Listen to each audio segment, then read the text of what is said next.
We have a massive Toronto Blue Jays free agency update as a brand new report has just dropped revealing some very interesting details surrounding the Toronto Blue Jays and Corbin Burnes as they have officially met in person. And this could change everything for the Jays and the landscape of their offseason going forward. So to break down that report as well as a new report surrounding Jon Morosi and his future with the Toronto Blue Jays. Stay tuned for all that in this episode. But before we get into it, a quick reminder, if you're a part of the percentage that aren't subscribed to the channel, this is the place to be for daily Jays content. We're on the road to 15,000 subscribers. We just hit 14,000, so thank you guys for that. But let's dive right into it today. And again, hit the subscribe button. There's a lot of reports coming out. Obviously, the Juan Soto stuff. We had a video on that earlier today.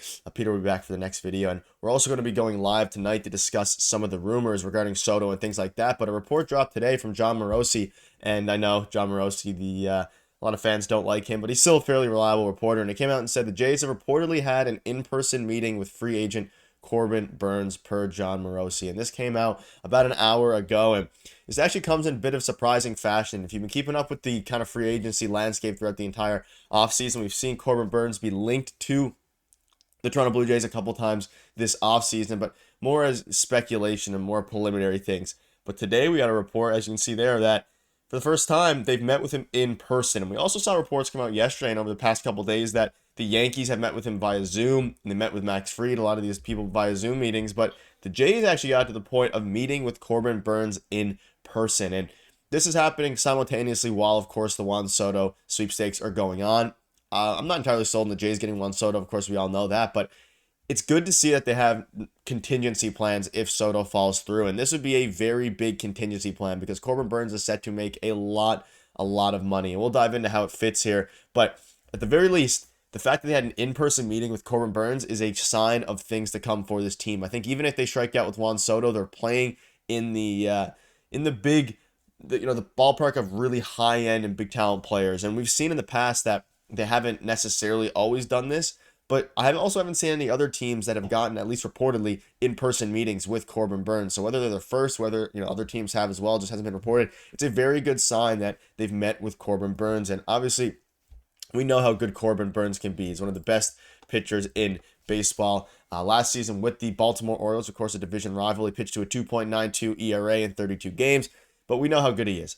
And he is the top prized free agent pitcher on the market, aside from maybe Roki Sasaki, if you want to go on that front. But regarding Corbin Burnes, obviously the Orioles acquired him last offseason from the Milwaukee Brewers in a trade. It was a one-year deal. He had 1 year left in his contract, so ultimately now he's a free agent. And if you're the Toronto Blue Jays and you have a chance to acquire any pitcher like this, we know that according to Ben Nicholson-Smith, Shai Davidi, all these guys, they're very active in the free agency pitching market specifically. And I've been on record saying I think they're going to get Max Fried. There's been some reports about, the Jays pushing for Max Fried, but the Yankees, of course, are as well. But Corbin Burnes, if they've met with Corbin Burnes, I would assume they're also meeting or have met with Max Fried and a lot of these higher-end guys. But if they're able to grab a guy like Corbin Burnes, kind of changes the way the landscape of this offseason looks. If you get him, you're getting an instant front of the rotation, frontline starter for your team. And again, he's only 29 years old. He will be 30 years old, I believe, when the season starts in late March there. But again, 29 years old, well, 30, sorry. He's going to be good for a very long time. Now, the only issue with this is he's going to command a huge contract, which we'll get into here in a couple minutes. But there's been a lot of reports, obviously this one from Jon Morosi, saying that they had an in-person meeting. And there's also another report we'll dive into here, or a prediction as well from ESPN's David Schofield. He predicts that the Jays would sign Orioles ace Corbin Burnes to a 7-year, $225 million deal. And this is obviously a huge amount of money. And they have an offer in right now for Juan Soto at over $600 million. That's been reported, and we know that.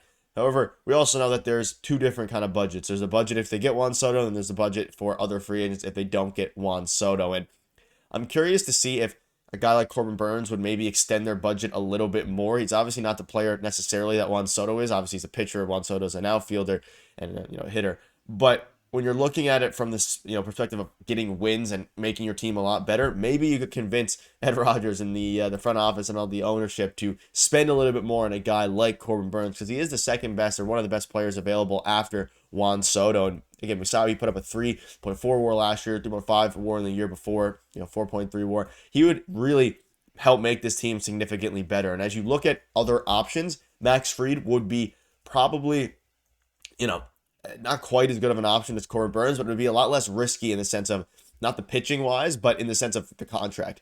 And if you're looking at 7 years, $225 million, Let us know down below right now if you're watching this. Let me know, would you do this deal if you were the Toronto Blue Jays? Because that is a lot of money for a 30-year-old starting pitcher that would take him to his age 37 season. When we see regression from a lot of pitchers like this in their mid-30s, we're seeing it right now with Kevin Gausman.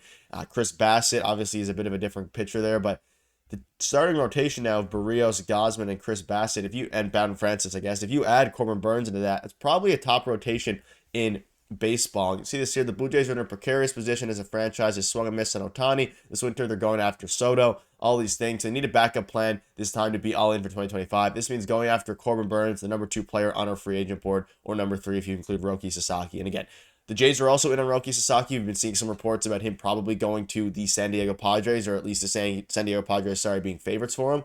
But when you look at Burnes, 4-time All-Star, Cy Young Award winner, and he just changed teams from the Brewers to the Orioles and had a phenomenal season, one of the best seasons since 2021. So it would help put their rotation in a better spot going forward, because the only 2 starters you have locked up beyond 2025 are, of course, José Berríos on that 7-year deal with a few years left, and Corbin Burnes. And then beyond that, you have, Kevin Gausman pending free agent after this year, Chris Bassett pending free agent, and you have Bowden Francis, Alek Manoah, some of the younger guys coming up. And you see this at the bottom.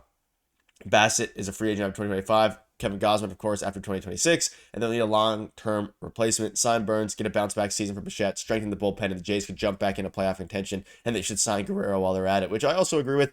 Guerrero signing definitely needs to happen, but it's interesting. It's a pretty huge report. They have an in-person meeting with the best starting pitcher available.